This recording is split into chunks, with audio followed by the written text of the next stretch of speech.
Captain Robert Nairac, an undercover soldier captured and killed in South Armagh 30 years ago. Tonight, for the first time, we hear the inside story from one of his killers. A man who to this day is on the run. I told Nairac that he better make a confession because unless he told the truth, he was going to be shot. He proceeded saying, "Bless me, Father, for I have sinned."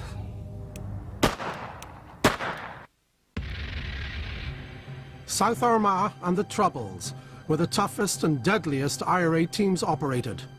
123 British soldiers were killed in this area, more than 40 police officers. A place apart where the IRA's writ ran freely and ruthlessly. This was the texture of the terrain that Captain Robert Nairac tried to infiltrate. A British soldier singing rebel songs in an IRA heartland.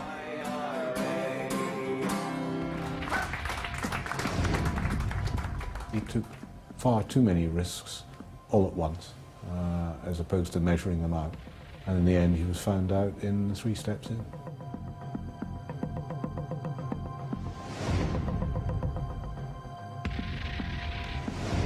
We were questioning Nairac. He was getting slapped around a bit. He answered the questions. He kept the story that he originally started off with. That it was Danny McErlaine from Ardoyne. Townsend didn't want to waste too much time. He actually asked that this man be assassinated.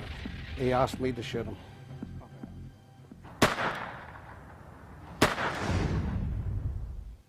Three decades have passed since Robert Nairac was murdered and earned the George Cross. The Troubles are said to be over, but the IRA in South Armagh has yet to give up his body. Tonight, we set out to ask those in a position to know exactly what happened to Robert Nairac. Were you not in the slightest bit curious what happened to the body? I was, but I wasn't asking any questions. Why not? Because you get in trouble doing that.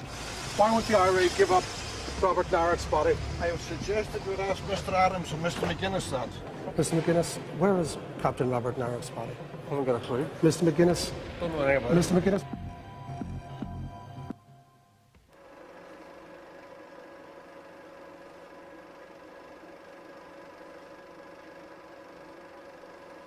Captain Robert Nairac's killing was one of the most notorious murders of the Troubles. The undercover soldier had willfully ignored all military procedures, all his training, and contrived to virtually write his own death warrant. In the early hours of the morning of the 15th of May 1977, Captain Robert Nairac was shot dead at Ravensdale, just across the border in the Irish Republic.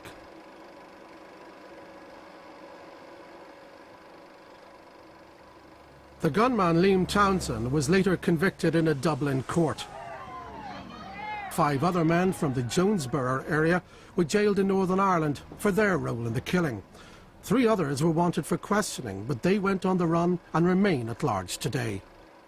The security forces north and south of the border did carry out extensive searches for Robert Nairac's body, to no avail. It had disappeared. This is the field at Ravensdale where Robert Nairac was beaten and then shot dead. For many years it was rumoured that his body was destroyed at a nearby meat plant. I've spoken to many of those involved in the actual killing, and tonight we'll hear for the first time what some of them believe happened to Robert Nairac's body. It's 8 years since the IRA started giving up the bodies of the so-called disappeared, but there's been no word of Robert Nairac, nor of the other 2 men who were last seen alive in South Armagh. Despite a raft of guarantees, including legal immunity, virtually no information has been forthcoming in these 3 cases. South Armagh, it seems, doesn't want to give up its dead. The obvious person to speak to about Robert Nairac's body is the man who shot him dead, Liam Townsend. A senior member of the IRA at the time, he should know where the soldier's body is. I decide to go and see him. Hello, Liam Townsend. How you doing? Darrell McIntyre, BBC. Liam, would like to ask you about Robert Nairac. Where is Robert Nairac's body? Liam, you were the last person to see him alive, Liam. Liam Townsend, can you tell us where you believe Robert Nairac's body is? What happened to him after he was shot by you, Liam Townsend? Liam, is it not time to tell what happened to Robert Nairac's body? 30 years on, the war is over. Do you not have a moral responsibility, Liam Townsend, to tell what happened to Robert Nairac? 30 years on, 30 years ago you felt strong enough to shoot a man dead. 30 years on, can you now tell us where his body is? What happened to him, Liam Townsend?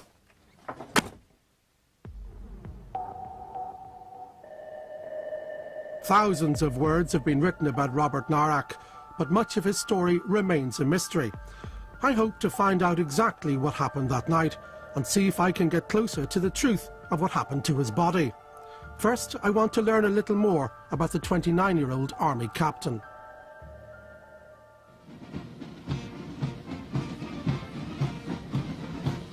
The Queen's Own Grenadier Guards, trooping the colour, one of the oldest and most prestigious regiments in the Army, Captain Robert Laurence Nairac's regiment. A slow march, the Nairac GC, was composed in his honour. He is also commemorated at the Guards Museum. What sort of a man was he? What can we learn about him in here? Amongst the other artefacts that we have within the collection, just here we have, for me, items which kind of underline the dichotomy that we see in this young man. I think the complexity of him. The complexity. He was something of a maverick. He was perhaps perceived as being unconventional in his soldiering. And yet, here we see his service dress jacket, made by one of the finest tailors in Savile Row. And indeed, his bowler hat, made by the finest hatters in London. Indeed, with his initials sitting inside. The accoutrements of an archetypical Guards officer. For me, though, another exhibit stands out. A UVF embroidered handkerchief found in his belongings. Innocent of itself, but pointing to the later controversy which would surround the nature of Robert Nairac's duty here. Robert Nairac's origins were far removed from the UVF and Ireland. He came from an upper-middle-class Catholic family in Gloucestershire, the West Country. Well, he was chiefly interested in animals. His first tame thing was a snake, and then he had a polecat ferret, which lived inside his shirt. Later on, of course, he had these hawks. Then he was very good at training them. He could tame anything, I think. Robert Nairac was educated at the elite Catholic public school Ampleforth, where he excelled in the classroom and on the playing fields. His path set smooth for Oxford University, where he arrived in 1968. He was a very handsome man. That's the first thing I think to appreciate. He was also very charismatic, very enthusiastic, always full of good ideas. Julian Malins remembers Robert Nairac as a flatmate, a close friend, and the captain of the university boxing team. What sort of boxer was he? Well, I think he was more courage and more going forward and more capable of absorbing punishment than great skill.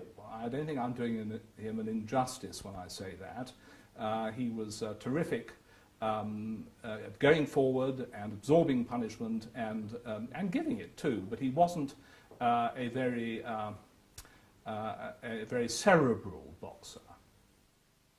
None of Robert Nairac's friends was surprised when he applied to join the Grenadier Guards in September 1972. That same month there was another event that could be said to have had a decisive role in determining Robert Nairac's fate. Sectarian tensions exploded in the town of Larne. Loyalists rioted and targeted Catholics. One man and his family received particular attention. They fled to Jonesborough in South Armagh overnight. The man's name, Terry McCormick, like Nairac, a boxer, a former Irish welterweight champion tipped for the Commonwealth Games. I believe this man was to be central to Robert Nairac's killing. But he went on the run after the murder and hasn't been seen since. I head for Larne, where the local war memorial has proof of his ties to the town. There it is, the name Terence McCormick. Now, I've been told that's an uncle of Terry McCormick. He'd been in the RAF and died in the last year of the war in 1945. Just over 30 years later, his namesake and nephew, Terry McCormick, will go on the run after his role in the killing of a British soldier, Robert Nairac. Captain Robert Nairac was no ordinary soldier. After one routine regimental tour here in 1973, he came back again in a very different role. I came out here in 1974, met Robert. It was the first time I met him at a place called Castle Dillon, where he was working with an undercover unit. At Castle Dillon, Robert Nairac came under the influence of this man, SAS Captain Tony Ball.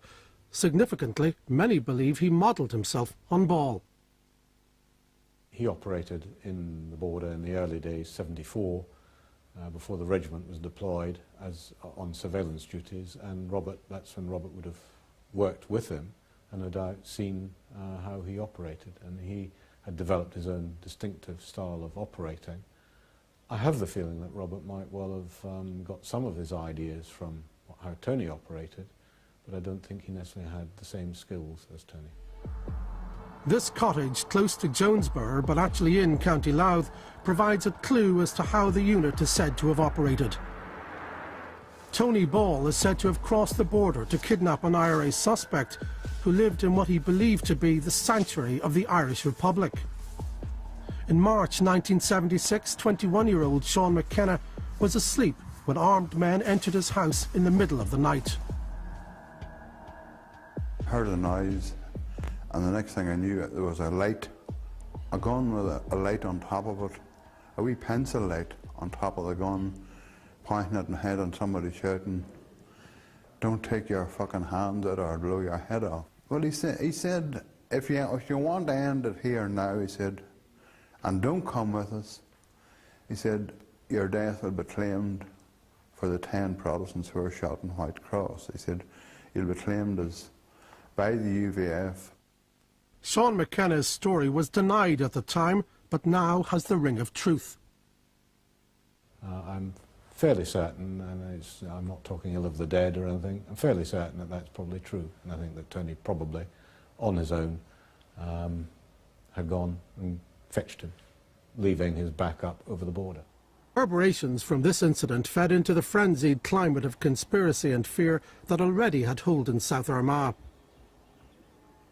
Sean McKenna was sentenced to 25 years jail the same weekend that 8 men from his village, including Terry McCormick, encountered Robert Nairac in their local pub.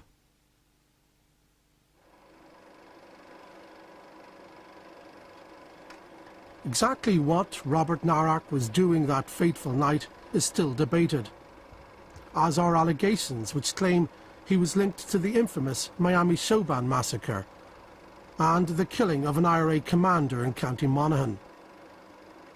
No proof has ever emerged, but the claims which started shortly after his killing persist.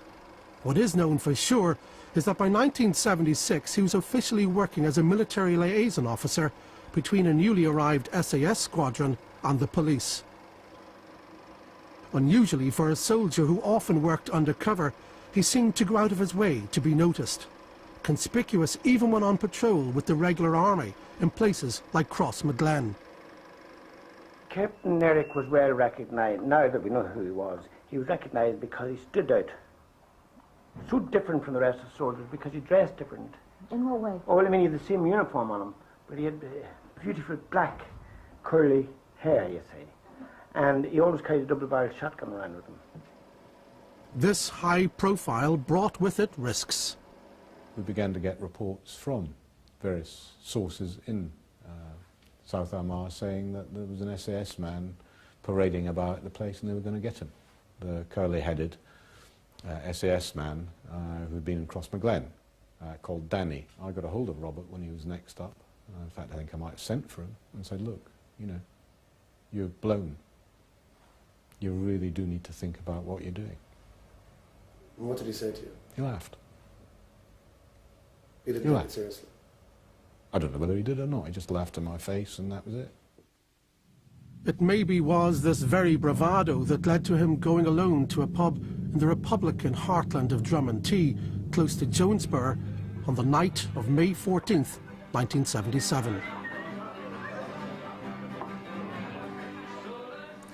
Why do you think he was in the pub that night? I think he honestly couldn't face sitting in the base. He always wanted to be doing things. And we'll never know, but I think he did feel that that night there was a chance that he might be able to spot some associations, some people meeting with someone else that might lead him further into the sort of picture of what was going on. But we don't know. The only person who knows is Robert. The Three Steps pub was already crowded when he walked in. One of those gathered around the bar was the man who had fled Larne with his family just as Robert Nairac was joining the army, Terry McCormick. Captain Nairac asked one of the girls that was in the bar at the time what was the best way to get across the border without running into any army checkpoints. This information was brought back to the people that were beside me at the bar. Terry McCormick has been on the run in America for the past 30 years.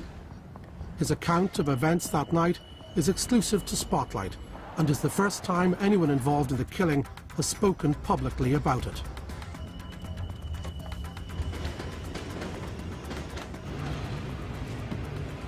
Hello, Terry. How are you? All right. You ready to do this? Yes, I am. He asked us not to film his face, but insisted he wanted to tell the truth. I think I'm a completely different person than the person that was involved in what happened that night. It was something will never, ever leave my mind. There's not a day goes by, but I don't say a prayer for Captain Nairac. It is now apparent that Robert Nairac's question about how to cross the border set in motion everything which followed. He'd aroused the suspicions of McCormick and those with him. The girl was asked to ask Captain Nairac to get up for a dance and for her to see if she could see if he was carrying a gun on him. At this time, we did not know who Captain Nairac was. Nobody knew who this guy was. The girl asked Captain Nairac would he like to get up for a dance. He refused. He didn't get up to dance. Again, I think this is when he requested himself to be called to sing a song. We've got a singer here from Belfast, Danny Boy. Give a nice round of applause for Danny Boy. The giver's name is I think it was Danny McErlaine from Belfast.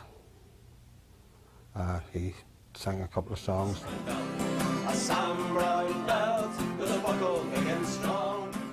In the meantime, it was like, who is this guy? It was decided that when he went to the bathroom, we would approach him in the bathroom and see who exactly he was. He never, at any time that night, went to the bathroom. Then it came to around 11 o'clock. He was seen going out the door. I followed him out the door after telling the person that I was with to watch my back, basically, and I followed Captain Nairac up the car park. About halfway up the car park, I run in behind him and put my finger to the back of his head, basically hoping that he would think it was a gun. I asked him for his license. He turned around swiftly. I punched him in the face. I heard what I assumed to be a gun. What do you mean you heard a gun? Well, I wasn't sure that it was a gun hit the ground. It was dark. I assumed what I heard was like metal hitting the ground. I screamed that he had a gun to the people that were basically watching from outside the 3 steps. The gun, as I say, I thought it was a gun. Nairac was on the ground. I was basically keeping him there as best I could. My friends, they came up and they all started punching and kicking.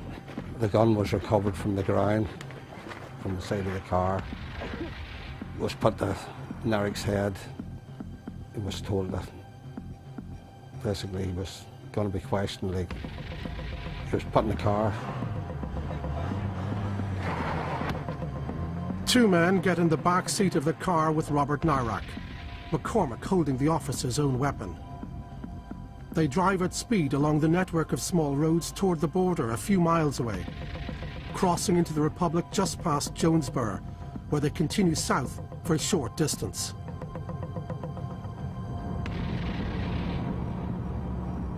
They turn off the main Belfast to Dublin road here at Ravensdale, taking this little slip road down into the country. But they don't go very far. They take this first corner and then just drive another 40 yards or so to a little bridge across the Flurry River. They go over the bridge and then pull up and get out.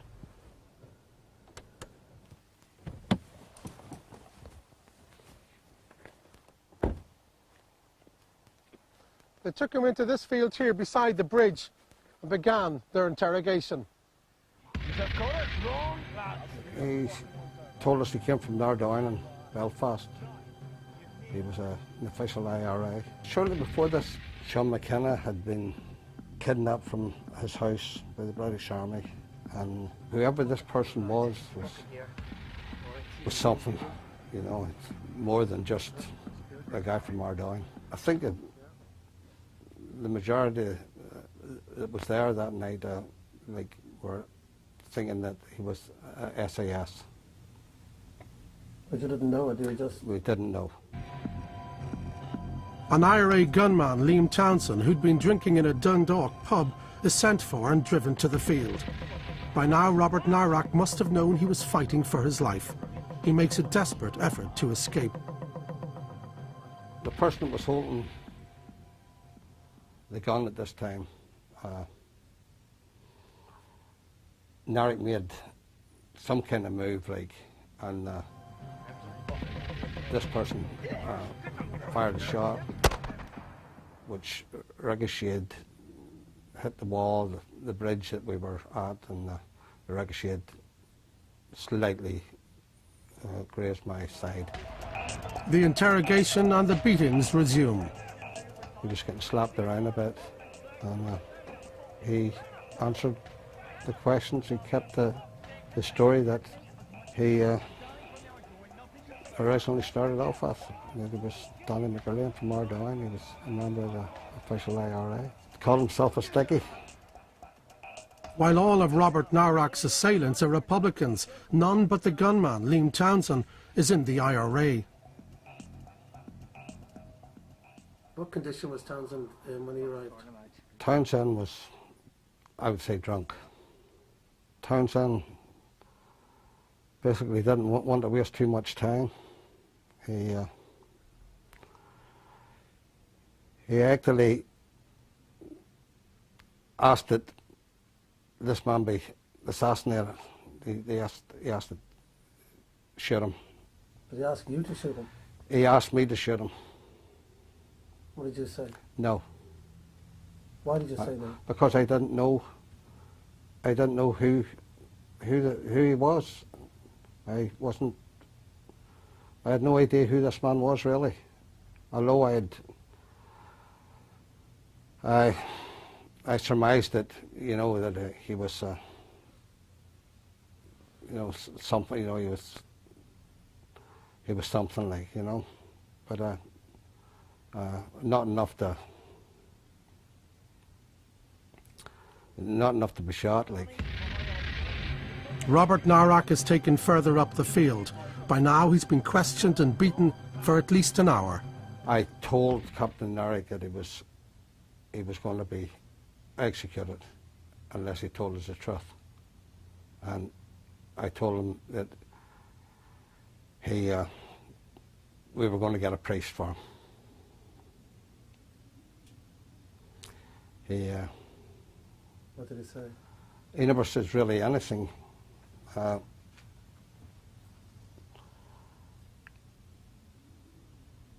Can we cut here? Yeah. 30 years on, Terry McCormick finds it difficult to tell what he did next. Did you pretend to be a priest? I did. How did that happen?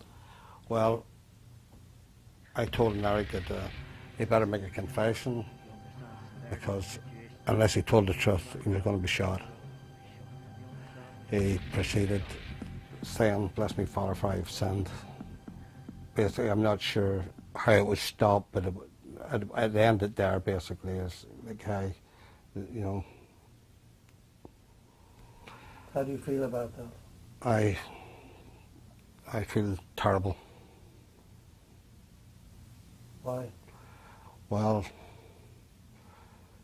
this man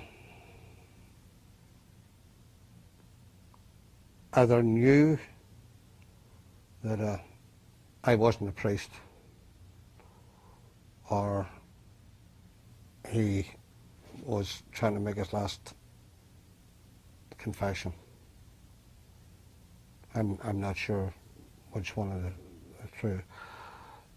which one of them two is the truth. What did he say to you? He just says, "Bless me, Father, for I have sinned." I immediately stopped. I'm not sure if I punched him or I'm not sure how it ended, but that's as far as that one. Robert Nairac never admits he is a British soldier. Townsend says that, you know what, I'm going to shoot him. I, myself, along with one other of the men that was there, I says that I wanted nothing to do with it. I walked away. When I say I walked away, I walked, maybe I was still in the field, like when I heard the shots. I was then driven to a house where there was a change of clothes, and I went home. I was drove home. An IRA team comes and takes Robert Nairac's body away. Terry McCormick went on the run along with two others days later. He was in America when he heard that Robert Nairac's body was put through a meat grinder. He says he was so concerned he asked for a meeting with the senior Republican. He told me that the body that night was taken and was buried. Farmer, or the person that owned that piece of land, had seen a dog or a fox or whatever with a part of the body in his land. He approached a member of the IRA that he knew and told him what he had seen, and requested that if the body had been buried in his land, he wanted it removed. He didn't want anything to do with it. He wanted it off his property. I was told that the body was removed and that he was given a burial. So after years of rumours, perhaps the true story of what happened to Robert Nairac. But it is frustratingly short of detail. I had hoped the other two men on the run in America might help, but I failed to locate them. Then, to my astonishment, I learned that one of them, a man called Kevin Crilly, has been back in Northern Ireland for 3 years. I called to see him. I don't have anything to say. Kevin Crilly pretends not to know what I'm talking about before he gives up the charade. He admits to a minor role that night. I want to know what he can tell me about Robert Nairac's body. I have no idea, and that's been very truthful and honest. Have you ever tried to find out where the body is? No, I haven't. No. Were you not in the slightest bit curious what happened to the body? I was, but I wasn't asking any questions. Why not? Because I can get in trouble doing that. I'm just trying to keep my nose as clean as I possibly can. I'm not getting involved. I'm not doing anything. The police could arrest you at any moment. What would you do if they did? Be ready for that? As ready as I'll ever be, I guess. There's no one ever ready for it, but if it happens, it happens. Peace of mind, you know what I mean? Get on with my life. Do you regret your role in what happened that Indeed, night? I do. Believe me, I do. He too has heard the rumours of the body being disposed of at a meat plant. Did you believe that? I didn't know what to believe. Back then, you know, you didn't know what to believe. What other stories did you hear? I heard his body was buried. I heard it was moved to some different location. You know, I honestly don't know. Who would be the people to speak to about that? Wouldn't have a clue. I honestly wouldn't have a clue. But others do have a clue. I have spoken to half a dozen former and serving senior police officers on both sides of the border, as well as members of the Republican community, and they have suggested I seek out leaders of the IRA in the area at the time. One name keeps coming up: Brian Smith. An IRA operative in the 1970s and based in Dundalk for most of the Troubles, Brian Smith is now back living in South Armagh. I catch up with him in Newry. Brian Smith, Darragh McIntyre from the BBC. I'd like to ask you about Robert Nairac. I never heard tell of him. I know nothing about Robert Nairac. Never heard tell of him? I heard tell of him in papers. Brian, you were the leader of the IRA in North Louth at the time. Somebody's having you on. Somebody's winding you up. Brian Smith, why won't the IRA give up Robert Nairac's body? I have suggested we'd ask Mr. Adams and Mr. McGuinness that. Brian Smith? There is a logic to this suggestion. Martin McGuinness has admitted to being a senior IRA commander. I meet him at Stormont. Mr. McGuinness, where is Captain Robert Nairac's body? I haven't got a clue. Mr. McGuinness? Don't know anything about Mr. McGuinness, why won't the IRA give up, and South Armagh give up Captain Robert Nairac's body? I think, Dara, you know better than anybody else. If you want to request an interview with me about any matter, all you have to do in a very civilised way, come along to my office, request the interview, you get a reply. Mr. McGuinness, Robert Nairac was murdered and disappeared 30 years ago. Is it not time we found out what happened to his body? We subsequently did ask Mr. McGuinness for a formal interview, which he declined, citing the lack of notice. In a statement, he repeated that he had no personal knowledge of the Robert Nairac case, but said Sinn Féin offered its full support to efforts to resolve the disappeared issue.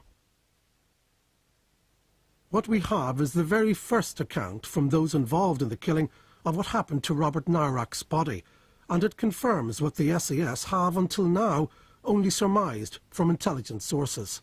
I understand that his body was fairly quickly moved by other people that night after the event and buried somewhere in an unmarked grave, and all the information I have is that it's somewhere in a bog or in the water somewhere, but we honestly don't know. I've spoken to Republicans in the area, and while some believe it's time to resolve the issue, others say it gives Republicans one up on the Brits.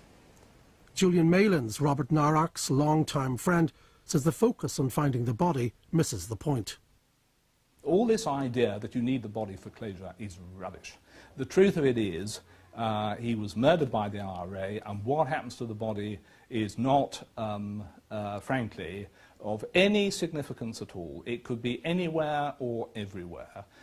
It's what he did in his life and his memory that counts, and he has a memorial in the Guards Chapel. So I don't think, I don't give a stuff if those who killed him, murdered him, who are still alive, know where the body is. Let it remain in their heads, because I don't care about that, and I'm perfectly sure he wouldn't have either. Robert Nairac's bravery is not in doubt, but there remains a big question mark over his judgment in visiting the Three Steps pub alone that night. If Robert had perhaps stuck to the rules, perhaps we wouldn't be sitting here now. On the other hand, if everyone stuck to the rules, you would never gain ground. What I don't think he fully realised, or maybe he did, was that he took far too many risks all at once, as opposed to measuring them out. And in the end, he was found out in the 3 Steps Inn. Last week I travelled to England to meet the chief investigator with the Commission for the Disappeared, Jeff Knupfer. I showed him our interview with Terry McCormick from this programme. Remember the girl asked Captain Nairac would he like to get up for a dance. He refused. He didn't get up to dance. I think it would be fair to say that potentially the information provided is very, very significant indeed. And yes, it does give us some avenues to explore in the future. Nairac was on the ground. I was basically keeping him there.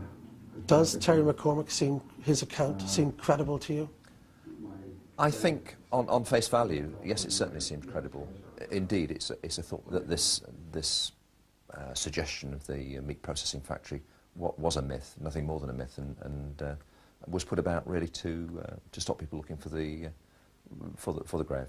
Clearly, the family, and we've spoken to the family, members of the family would very much like to have the remains of Captain Nairac recovered and formally buried in a place that they can presumably visit in the future and grieve. Terry McCormick maintains that it is his wish too.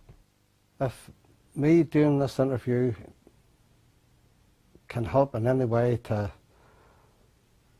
recover the body of Captain Nairac, it would make me feel a lot better. Is this one chapter in your life that will never be closed? No, how can you shut the door there? I'm absolutely ashamed of what happened that night. I absolutely disgusted with myself. Terry McCormick has not returned to Ireland since May 1977. What happened that night was as chaotic as it was brutal, but there remains a curious symmetry about it. The 2 champion boxers, born a couple of years apart, both never seen again, both disappeared. The war they were caught up in is over, with sworn enemies talking like old friends. Too late for Robert Nairac and many others, dead or alive.